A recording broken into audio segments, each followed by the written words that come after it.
नमस्कार। सभी लोग का स्वागत है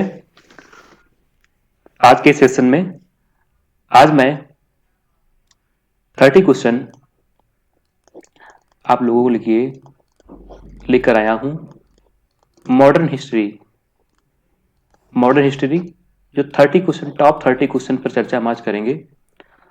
सबसे पहले आप लोग लाइक कर दीजिए, कमेंट कर दीजिए और कमेंट करके बताइए आवाज हमारी आ रही है नहीं आ रही है।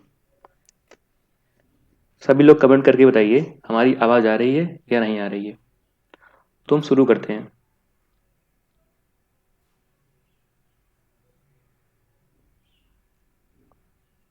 ठीक है, देखो पहला क्वेश्चन क्या कह रहा है। क्वेश्चन नंबर पहला है, दांडी यात्रा में गांधी जी ने कितनी दूरी तय करके नमक कानून का विरोध किया था।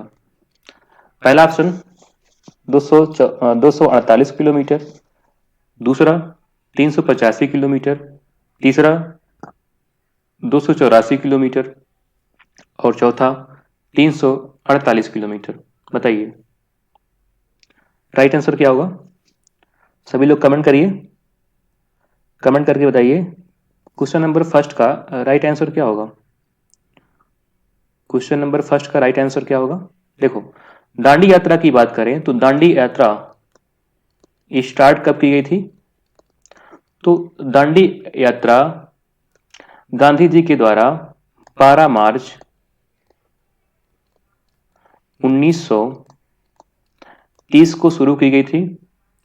और कब से कब तक की गई थी तो 12 मार्च से लेकर के 6 अप्रैल 1930 तक यह दांडी यात्रा चली थी।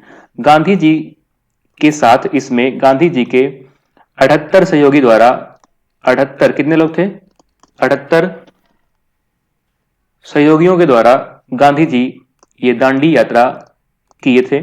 और इस दांडी यात्रा की बात कर लें तो इस दांडी यात्रा में कुल कितने दिन थे तो कुल 24 दिन तक गांधी जी के द्वारा यह दांडी यात्रा किया गया था। और दूरी की बात कर लें तो इसमें बताओ दूरी कितना हो जाएगा, 384 किलोमीटर, या हम मान लेते हैं 385 किलोमीटर। तो राइट क्या हो जाएगा बताओ, 385 किलोमीटर। 385 किलोमीटर गांधी जी ने दांडी यात्रा शुरू किया था और इसमें इनके 78 सहयोगियों ने भाग लिया था और यह 24 दिनों तक चला था।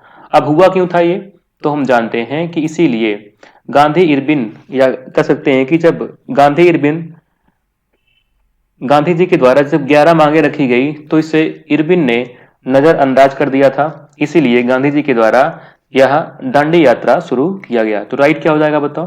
राइट हो जाएगा ऑप्शन नंबर बी, अर्थात question number B right answer हो जाएगा। आगे देखो नेक्स्ट अगला क्वेश्चन क्या होगा। अगला क्वेश्चन कह रहा है, गांधी जी ने किस कानून को काला कानून कहा था। गांधी जी ने किस कानून को काला कानून कहा। तो बताइए राइट क्या होगा। क्वेश्चन नंबर 2 का राइट आंसर क्या हो जाएगा। गांधी जी ने किस कानून को काला कानून कहा। तो राइट क्या हो जाएगा बच्चों, राइट हो जाएगा ऑप्शन नंबर ए, यानी रोलेक्ट एक्ट। और ये जो रोलेक्ट एक्ट है ये कब आया था बताओ। तो ये आया था 1919 ईस्वी में। और इसी को गांधी गांधी जी ने काला कानून कहा, क्योंकि ये जो कानून था ये बिना वकील बिना दलील अर्थात किसी व्यक्ति की गिरफ्तारी हो सकती थी। इसलिए गांधी जी ने रोलेक्ट एक्ट को काला कानून कहा। तो राइट क्या हो जाएगा बताओ, ऑप्शन नंबर ए, अर्थात रोलेक्ट एक्ट। हाँ, रोलेक्ट एक्ट सभी लोग का सही है। क्वेश्चन नंबर 2 का राइट क्या हो जाएगा, ऑप्शन नंबर ए। चलो आगे देखो अगला क्वेश्चन क्या होगा हमारा। अगला क्वेश्चन हमारा है, चंपारण सत्याग्रह के दौरान महात्मा गांधी के साथ कौन शामिल थे। चंपारण सत्याग्रह के दौरान महात्मा गांधी के साथ कौन शामिल थे। बताइए राइट क्या होगा। तो चंपारण सत्याग्रह जो था इसके साथ महात्मा गांधी के साथ साथ बताओ कौन शामिल था। क्या होगा बताइए राइट क्या होगा। तो राइट क्या हो जाएगा इसमें,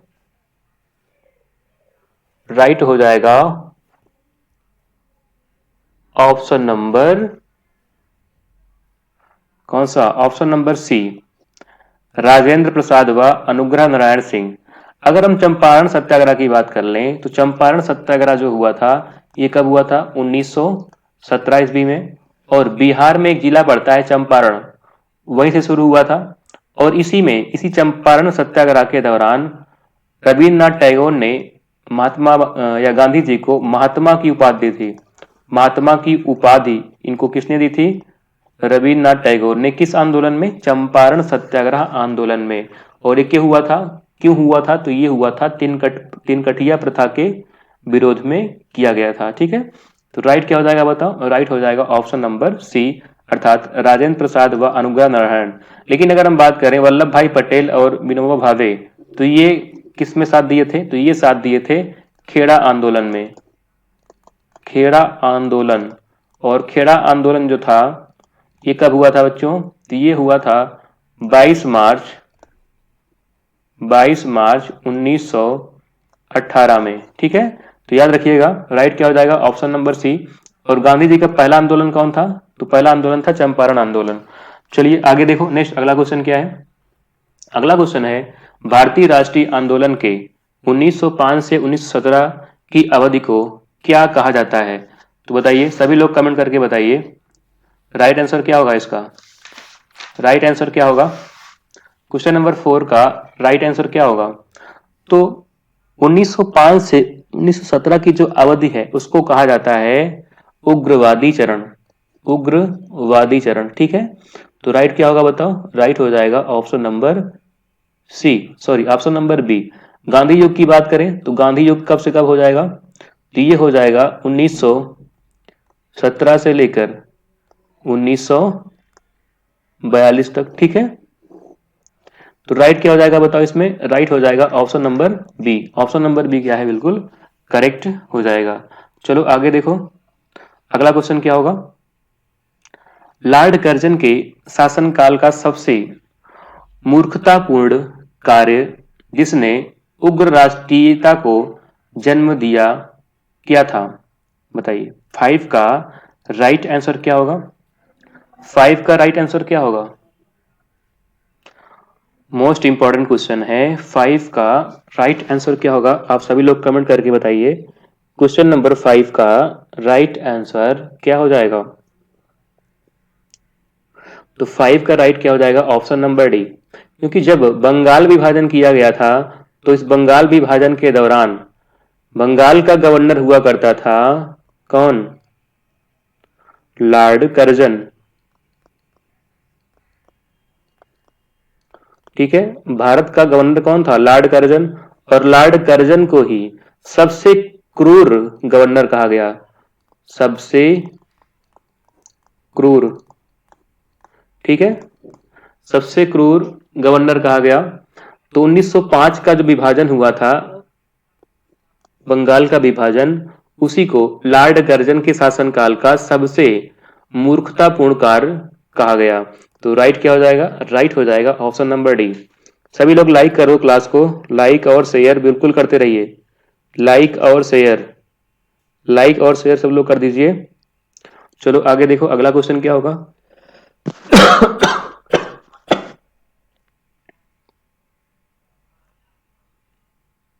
देखिए अगला क्वेश्चन, आप लोग कमेंट करिए।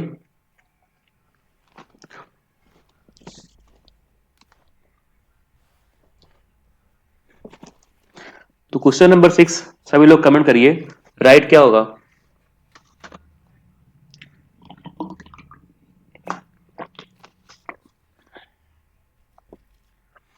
क्वेश्चन नंबर 6 कह रहा है निम्नलिखित में से कौन सा साधन उग्रवादियों से संबंधित नहीं है? पहला ऑप्शन है स्वदेशी आंदोलन, दूसरा है पाश्चात्य शिक्षा का विरोध एवं शिक्षा राष्ट्रीय शिक्षा का प्रचार प्रसार करना, तीसरा सरकारी संपत्ति को क्षतिग्रस्त करना तथा शासन तंत्र को अस्त व्यस्त कर देना, चौथा विदेशी वस्तुओं, सरकारी नौकरियों, प्रतिष्ठानों, उपाधियों तथा संस्थानों का बहिष्कार एवं सरकार के साथ असहयोग। बताइए राइट क्या होगा? कौन सा उग्रवादियों से संबंधित नहीं है? तो उग्रवादियों संबंधित क्या नहीं है बताओ? स्वदेशी आंदोलन। ये क्या है? ये सही नहीं है, ये संबंधित नहीं है। बाकी जितने भी हमारे ऑप्शन हैं वो क्या हैं, वो उग्रवादियों से संबंधित हैं। तो राइट क्या हो जाएगा बताओ, ऑप्शन नंबर ए, 6 का ऑप्शन नंबर ए, हाँ बिल्कुल सही है। चलो आगे देखो अगला क्वेश्चन क्या होगा। भारत में उग्र राष्ट्रीयता के जन्मदाता तथा निर्भयता से राष्ट्र की वेदना को प्रकट करने वाले प्रथम भारतीय कौन थे, बताइए। क्वेश्चन नंबर 7 का राइट आंसर क्या होगा। भारत में उग्र राष्ट्रीयता के जन्मदाता तथा निर्भयता से राष्ट्र की वेदना को प्रकट करने वाले प्रथम भारतीय कौन थे, तो आपको पता है कौन थे, ऑप्शन नंबर सी, अर्थात लाल बाल गंगाधर तिलक, बाल गंगाधर तिलक। ठीक है, तो राइट क्या हो जाएगा बताओ, option number C, option number C क्या हो जाएगा, क्वेश्चन नंबर 7 का करेक्ट आंसर हो जाएगा। ठीक है बच्चों, आगे देखो अगला क्वेश्चन क्या होगा।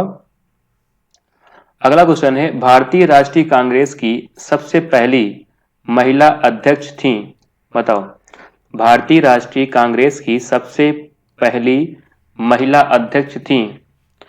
8 का राइट आंसर आप लोग बताइए। 8 का क्वेश्चन नंबर 8 का राइट आंसर क्या होगा, सभी लोग कमेंट करके बताइए। क्वेश्चन नंबर 8 राइट आंसर क्या हो जाएगा। क्वेश्चन नंबर 8 का राइट आंसर क्या हो जाएगा, क्या आएगा बताओ, सरोजनी नायडू। राइट क्या हो जाएगा, सबका आ रहा है right, option number A Sarojini Naidu. Sarojini Naidu क्या है, ये भारतीय राष्ट्रीय कांग्रेस की पहली महिला अध्यक्ष थी। और अगर हम बात कर लें तो ये कब बनाया गया था, तो इनको बनाया गया था भारतीय राष्ट्रीय कांग्रेस के 40वां अधिवेशन हुआ था। और इस 40वां अधिवेशन कब हुआ था, ये हुआ था 1925 में। 1925 में कहाँ पे, कानपुर का अधिवेशन, कांग्रेस के कानपुर का अधिवेशन में सरोजनी नायडू को भारतीय राष्ट्रीय कांग्रेस की पहली महिला अध्यक्ष के रूप में अध्यक्ष बनाया गया। और इसमें क्या हुआ था, तो इसमें हुआ था हिंदी को राष्ट्रभाषा के रूप में, राष्ट्रभाषा के रूप में स्वीकार करने की बात की गई,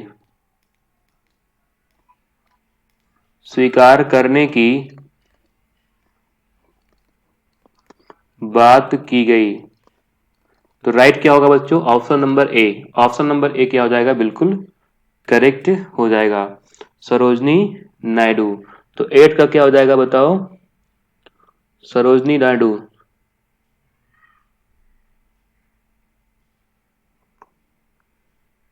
क्या कह रहा है इसमें, इसमें कह रहा है भारतीय राष्ट्रीय कांग्रेस की सबसे पहली महिला अध्यक्ष कह रहा है, यहां पे गड़बड़ हो गया। ठीक है, भारतीय राष्ट्रीय कांग्रेस सबसे पहली महिला अध्यक्ष पूछ रहा है, तो सबसे पहली महिला अध्यक्ष कौन हो जाएंगी बताओ, सबसे पहली महिला अध्यक्ष हो जाएंगी एनी बेसेंट।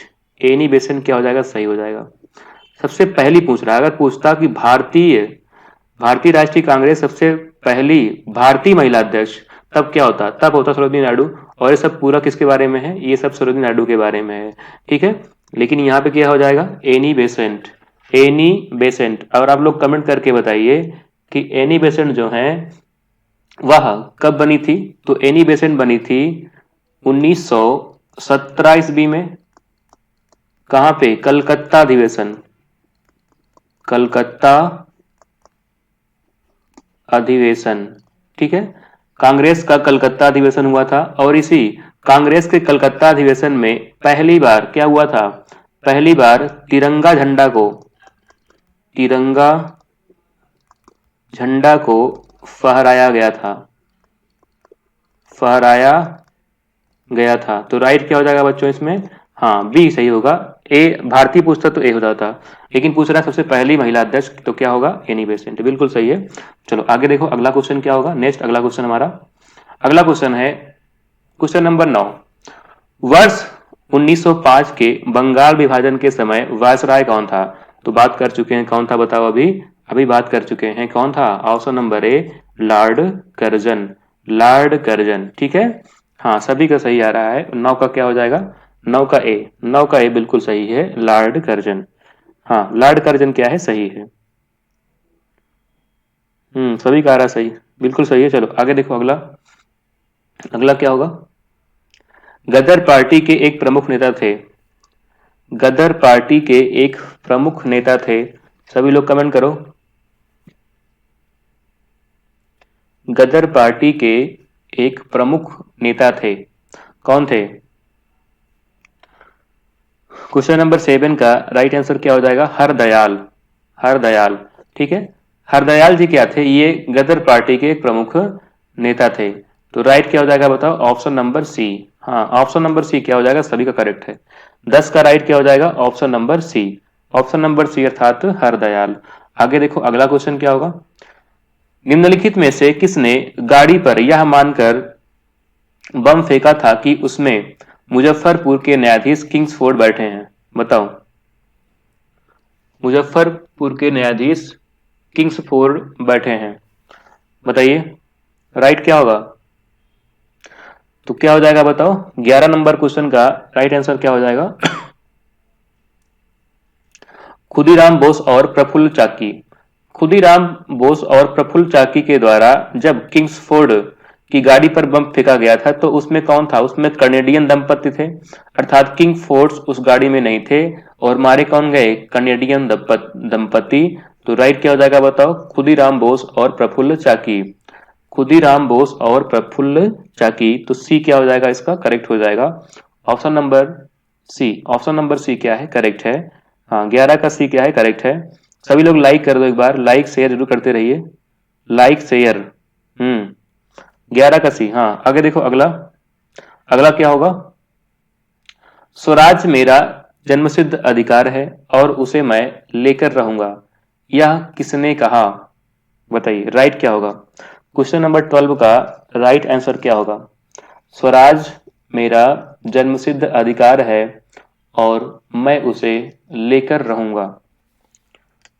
बताइए, स्वराज मेरा जन्मसिद्ध अधिकार है और मैं उसे लेकर रहूंगा, क्या होगा।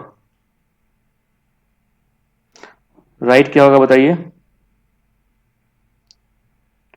राइट आंसर क्या होगा। तो किसने कहा था,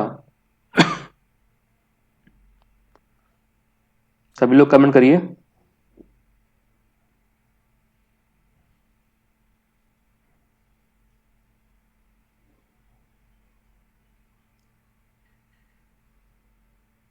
क्वेश्चन नंबर 12 का राइट क्या होगा। तो क्वेश्चन नंबर 12 क्या हो जाएगा, राइट क्या होगा। देखो क्वेश्चन क्या कह रहा है, स्वराज मेरा जन्मसिद्ध अधिकार है और मैं उसे लेकर रहूंगा, यह किसने कहा था।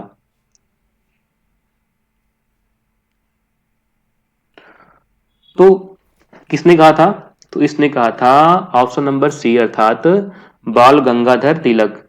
बाल गंगाधर तिलक के द्वारा स्वराज मेरा जन्मसिद्ध अधिकार है और मैं उसे लेकर रहूंगा, यह इन्होंने कहा था। और कब कहा था, तो इसकी बात कर लें तो ये इन्होंने कहा था अप्रैल अप्रैल 1916 में, ठीक है। इन्होंने क्या किया था, इन्होंने इन्होंने Indian Indian home rule league की शुरुआत की, ठीक है। और इसी में ही इन्होंने क्या किया था, इसी ने इन्होंने ही नारा दिया था, स्वराज मेरा जन्मसिद्ध अधिकार है और मैं इसे लेकर रहूंगा। तो राइट क्या हो जाएगा बताओ, राइट हो जाएगा ऑप्शन नंबर सी। आगे देखो बच्चों, अगला क्वेश्चन क्या हो जाएगा। अगला क्वेश्चन हमारा है, मार्ले मिंटो रिफॉर्म्स को किस वर्ष प्रस्तुत किया गया।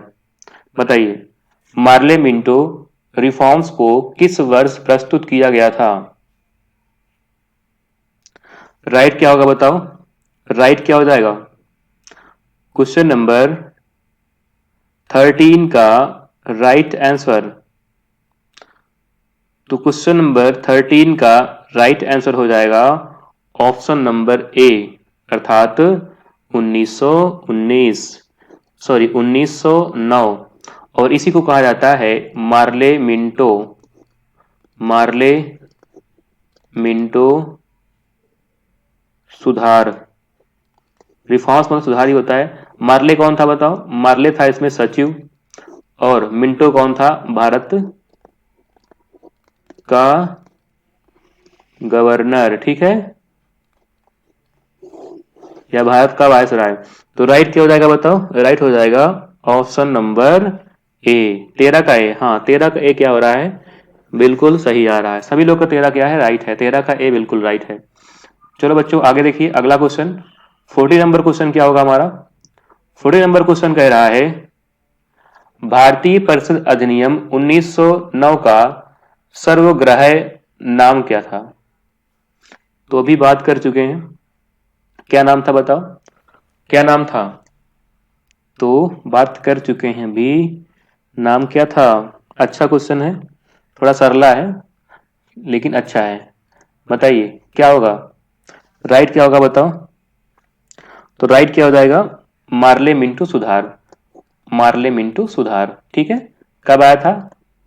1909 में। मार्ले मिंटू सुधार बिल्कुल सही है। हाँ 14 का बिल्कुल सही है। सभी लोग का आ रहा है, सभी लोग का 14 का क्या आ रहा है? 14 का सी आ रहा है। 14 का सी बिल्कुल करेक्ट है। मार्ले मिंटू सुधार बिल्कुल करेक्ट। चलो आगे देखो अगला क्या हो जाएगा। अगला क्वेश्चन है सांप्रदायिक निर्वाचन क्षेत्रों की पद्धति की शुरुआत भारत में किसके द्वारा हुई? बताओ।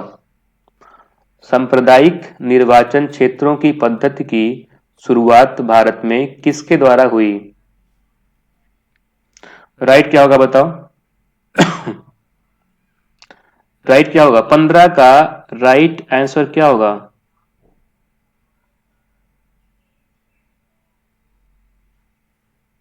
राइट क्या होगा?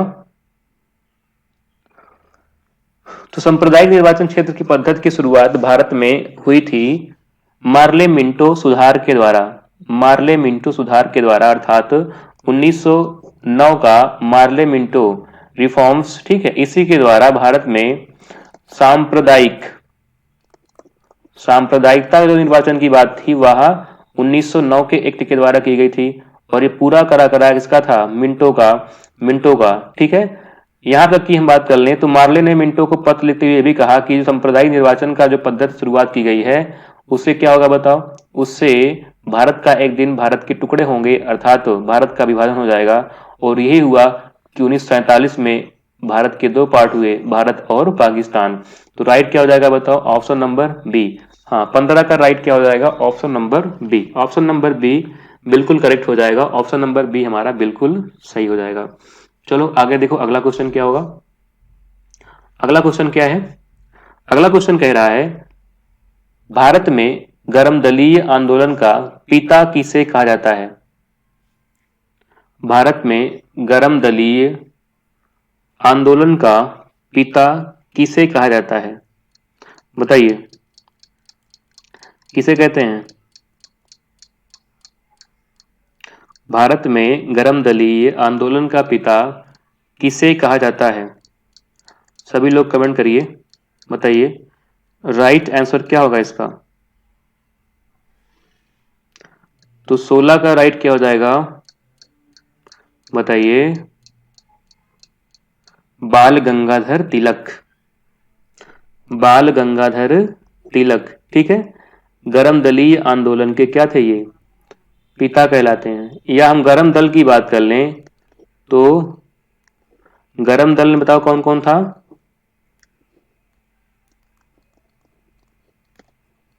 गरम दल में कौन कौन था? लाला लाजपत राय,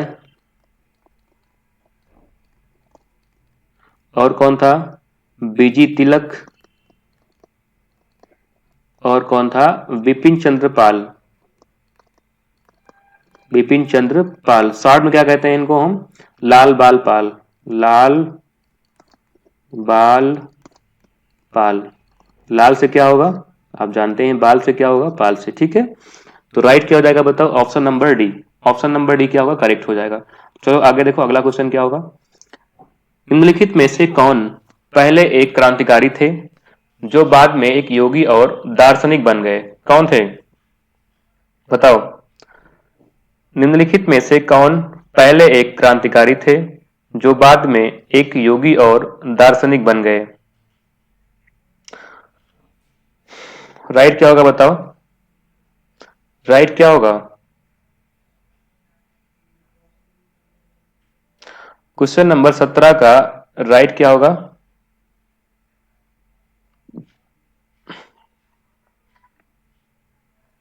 तो राइट हो जाएगा ऑप्शन नंबर डी, अर्थात अरविंद घोष। अरविंद घोष जो थे ये क्या थे? ये पहले क्रांतिकारी थे, लेकिन बाद में क्या बन जाते हैं? बाद में ये योग धारण कर लेते हैं, अर्थात ये दार्शनिक बन जाते हैं। 17 का राइट क्या हो जाएगा बच्चों? 17 का डी, 17 का डी होगा, डी डी। अच्छा ऑप्शन दिक्कत है, ए बी सी डी, ठीक है। तो डी क्या हो जाएगा? सही हो जाएगा। हाँ सभी लोग लाइक तो कर दो यार, लाइक शेयर करो खटाखट। चलो आगे देखो, अगला अगला क्वेश्चन क्या है? अगला क्वेश्चन है, वर्ष 1909 में मैडम भीखाजी कामा या भीखाजी रुस्तम कामा पेरिस में निम्नलिखित में से कौन सा समाचार पत्र प्रकाशित करती थी? बताइए। वर्ष 1909 में मैडम भीखाजी रुस्तम कामा पेरिस में निम्नलिखित में से कौन सा समाचार पत्र प्रकाशित करती थी? राइट क्या होगा बताओ? राइट क्या होगा?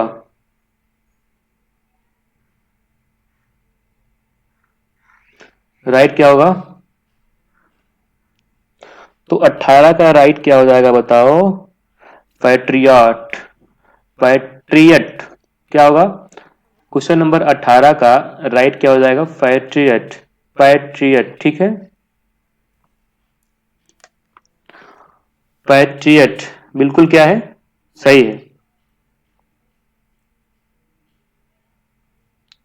तो राइट क्या हो जाएगा 18 का? Option number D, option number D क्या हो जाएगा? बिल्कुल करेक्ट हो जाएगा, ठीक है। ऑप्शन नंबर डी क्या होगा? बिल्कुल करेक्ट हो जाएगा।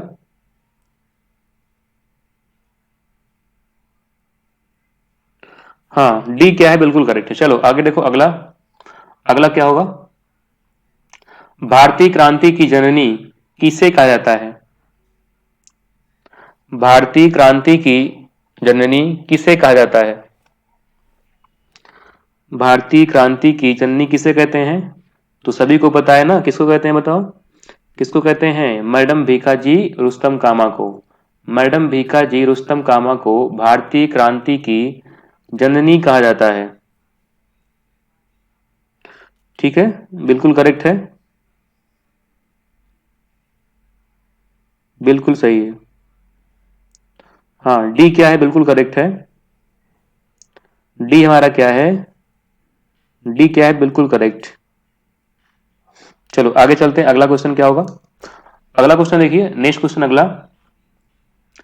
मुस्लिम लीग की स्थापना 1906 ईस्वी में हुई थी, उस समय उनके उद्देश्यों में कौन सी बात शामिल नहीं थी?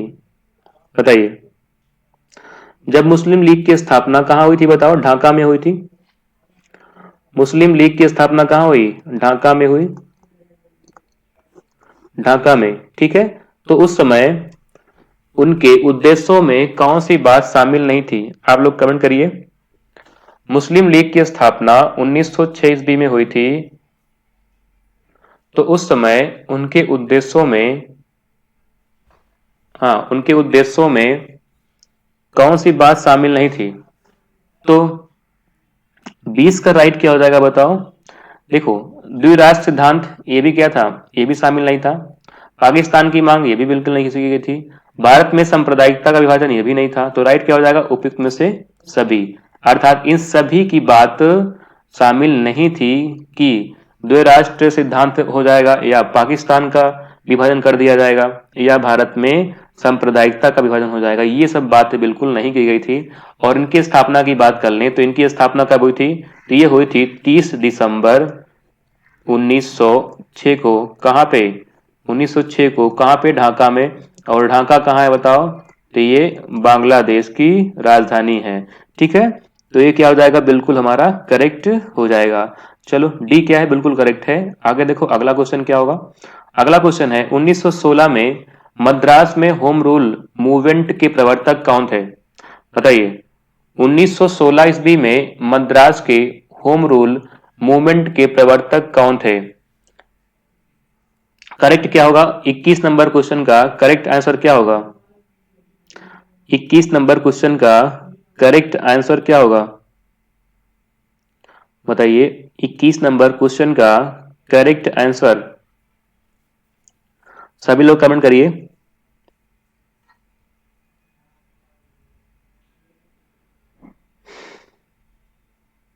तो राइट क्या हो जाएगा बताओ? राइट हो जाएगा ऑप्शन नंबर बी। क्या हो जाएगा? Annie Besant. एनी बेसेंट जो थी या 1916 ईस्वी में मद्रास में होम रूल मूवमेंट के प्रवर्तक कौन थी? Annie Besant. तो एनी बेसेंट क्या हो जाएगा? बिल्कुल हमारा करेक्ट हो जाएगा। हाँ, एनी बेसेंट क्या है? बिल्कुल करेक्ट है। एनी बेसेंट बिल्कुल करेक्ट है। चलो आगे देखो अगला क्वेश्चन। अगला क्वेश्चन क्या है? बाल गंगाधर तिलक द्वारा शुरू की गई साप्ताहिक पत्रिका कौन सी थी? बताइए। बाल गंगाधर तिलक द्वारा शुरू की गई साप्ताहिक पत्रिका कौन सी थी? राइट क्या होगा बताओ? राइट साप्ताहिक पत्रिका कौन थी? क्वेश्चन नंबर 22 का राइट क्या होगा? तो क्वेश्चन नंबर 22 का राइट आंसर हो जाएगा option number C. Option number C क्या हो जाएगा? बिल्कुल करेक्ट हो जाएगा। ऑप्शन नंबर सी क्या हो जाएगा? बिल्कुल करेक्ट हो जाएगा। और इनकी हम बात कर लें तो जो केसरी है, केसरी ये किस भाषा में थी? तो ये थी मराठी भाषा में, यानी मराठी भाषा में लिखी गई थी। और इसकी स्थापना या इसको कब लिखा गया था? तो 4 जनवरी 1881 में बाल गंगाधर तिलक के द्वारा 1881 में बाल गंगाधर तिलक के द्वारा साप्ताहिक पत्रिका शुरू की गई थी। ठीक है, तो आपको कमेंट करके बताना है कि जो अल हिलाल है, अल हिलाल किसकी पुस्तक है? अल हिलाल कमेंट करके बताइए। अल हिलाल पुस्तक किसकी है? आगे देखो अगला क्वेश्चन क्या होगा?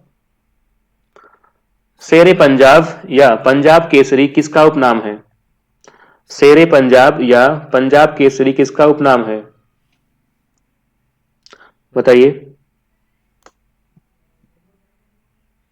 शेरे पंजाब या पंजाब केसरी किसका उपनाम है?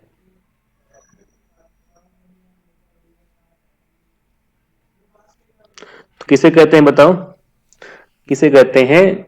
लाला लाजपत राय को क्या कहता है? शेरे पंजाब कहा जाता है या पंजाब केसरी के नाम से इनको हम जानते हैं। इनके जन्म की बात कर ले तो जन्म बताओ कब हुआ था? तो इनका जन्म हुआ था 28 जनवरी 1865 को। और इनकी मृत्यु कब हुई थी? तो इनकी मृत्यु हुई थी 17 नवंबर 1928 में। ठीक है, कैसे हुई थी बताओ?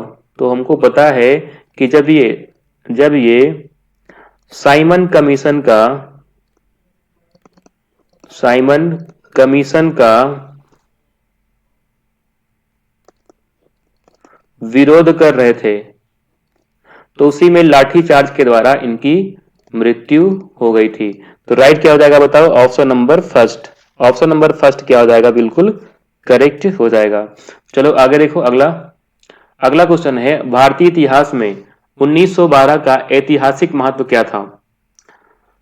भारतीय इतिहास में 1912 का ऐतिहासिक महत्व क्या था? सभी लोग कमेंट करिए। 24 का राइट क्या होगा? क्वेश्चन नंबर 24 का राइट आंसर क्या होगा? क्वेश्चन नंबर 24 का राइट आंसर क्या होगा? तो 24 का राइट क्या हो जाएगा? बंगाल विभाजन स्थानांतरित, अर्थात बंगाल विभाजन को रद्द कर दिया गया और दिल्ली क्या कर दी गई? दिल्ली हमारी राजधानी ट्रांसफर, यही है। बंगाल विभाजन रद्द और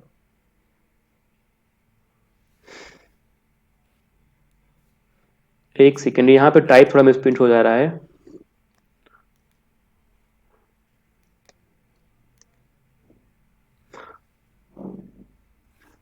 इसमें एक ऑप्शन मैं और कर दे रहा हूं, यहां पे लिख लीजिए। राजधानी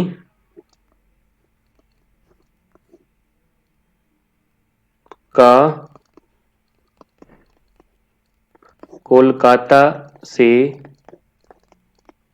दिल्ली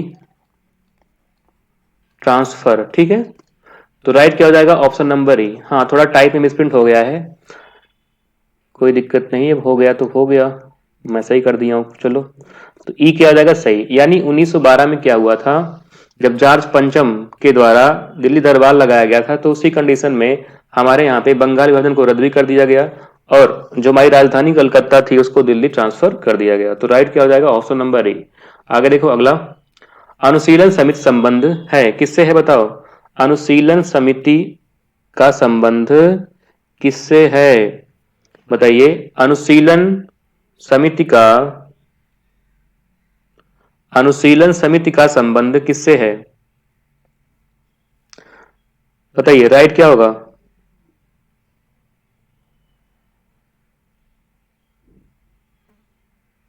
सभी लोग कमेंट करिए।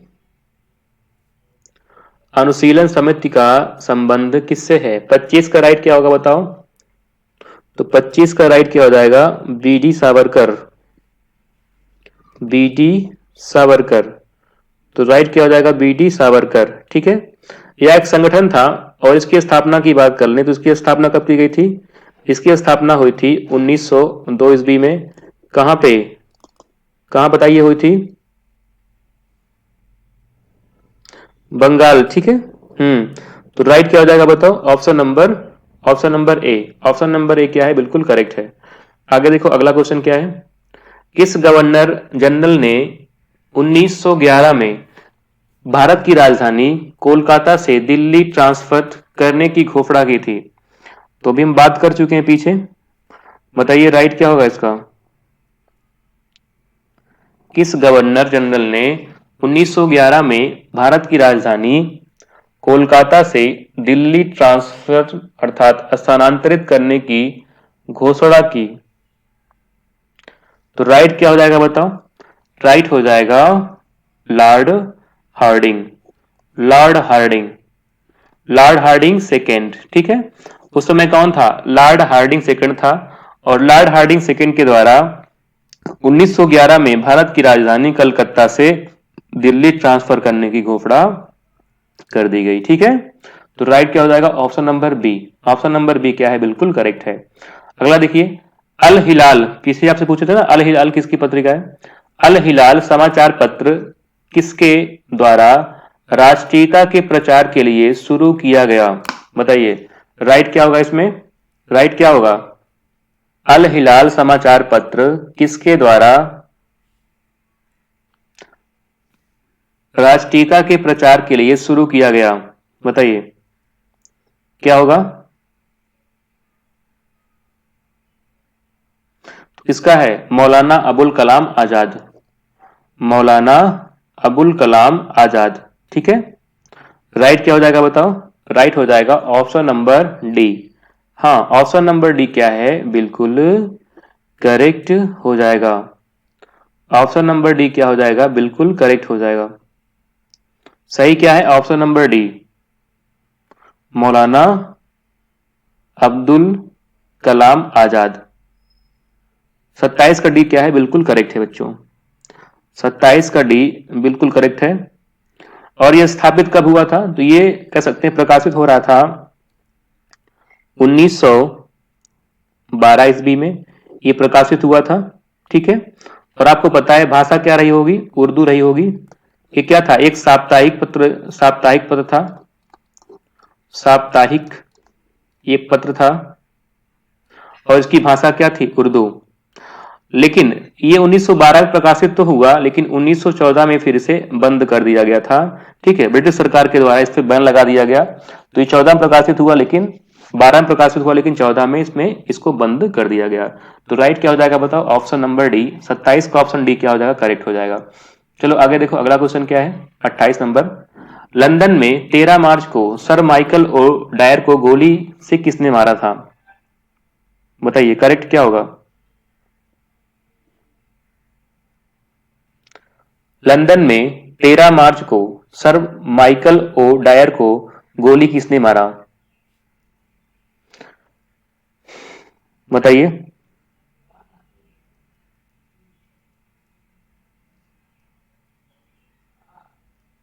क्या हो जाएगा? तो सभी को पता है, हमारे एक क्रांतिकारी थे जिनका नाम क्या था? जिनका नाम था उधम सिंह। उधम सिंह के द्वारा जनरल ओडायर को गोली मार दिया गया। क्यों मारा गया बच्चों? तो हम जानते हैं कि हमारे यहाँ पे क्या हुआ था, जलियांवाला बाग हत्याकांड, और ये कहा हुआ था? तो ये अमृतसर में हुआ था। और उसी दिन उधम सिंह ने कसम खाई कि हम जनरल ओडायर को बिल्कुल मारेंगे। और ये हुआ कब था? तो ये हुआ था 13 अप्रैल 1919 को जलियांवाला बाग कांड हुआ था।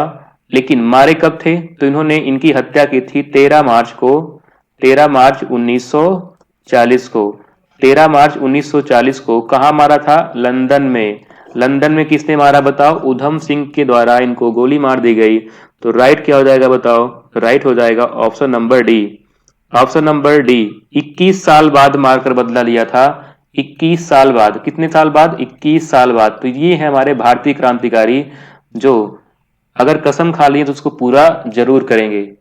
ठीक है, तो आप लोग भी हमारे एक भारत के सदस्य हैं और सभी लोग कसम खा के बैठिए कि हम नौकरी जरूर करेंगे। वो कैसी? सरकारी नौकरी, और अच्छी से अच्छी।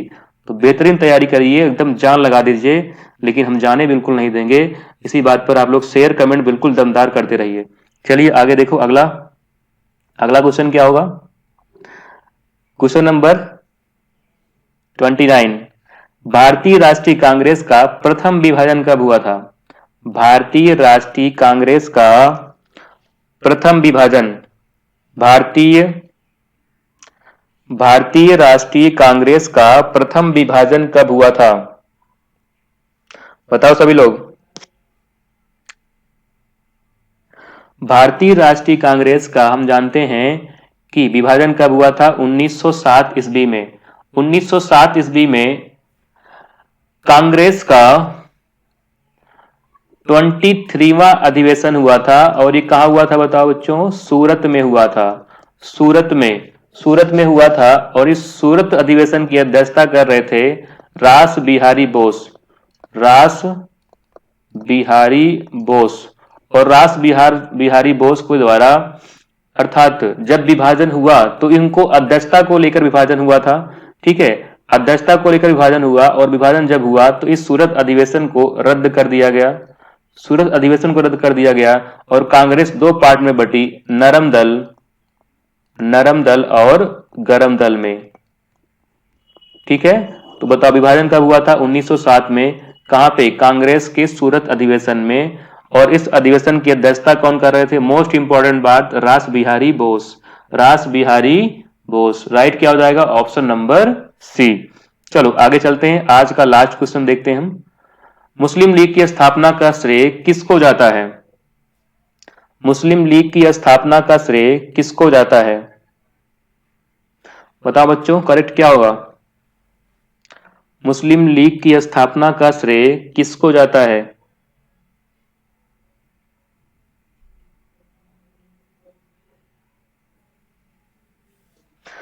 तो बताओ राइट क्या होगा? सलीमुल्लाह खां। क्या हो जाएगा बताओ? सलीमुल्लाह खां। राइट क्या होगा? Option number C. Option number C क्या हो जाएगा? बिल्कुल करेक्ट हो जाएगा। तो मुस्लिम लीग की बात कर लें तो मुस्लिम लीग की बताओ स्थापना कब हुई थी?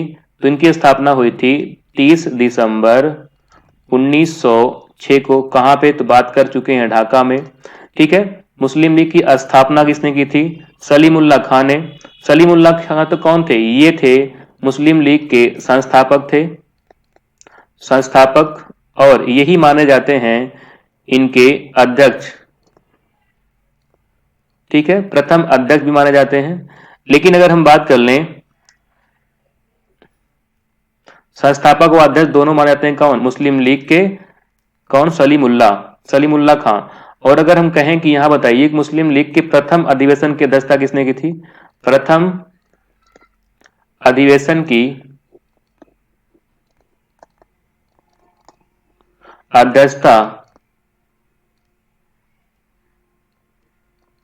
किसने की? तो प्रथम मुस्लिम लीग के प्रथम अध्यक्ष जो थे, प्रथम अधिवेशन के अध्यक्ष थे मुश्ताक हुसैन। कौन थे? मुश्ताक हुसैन। तो राइट क्या हो जाएगा बताओ? Option number C. तो आज के लिए इतना ही मित्रों, मिलते हैं कल एक नए वीडियो के साथ।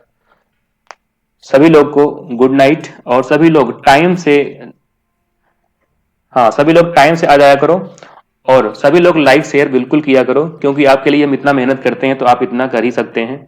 ठीक है, मिलते हैं कल नेक्स्ट वीडियो के साथ। नमस्कार, गुड नाइट, बाय बाय।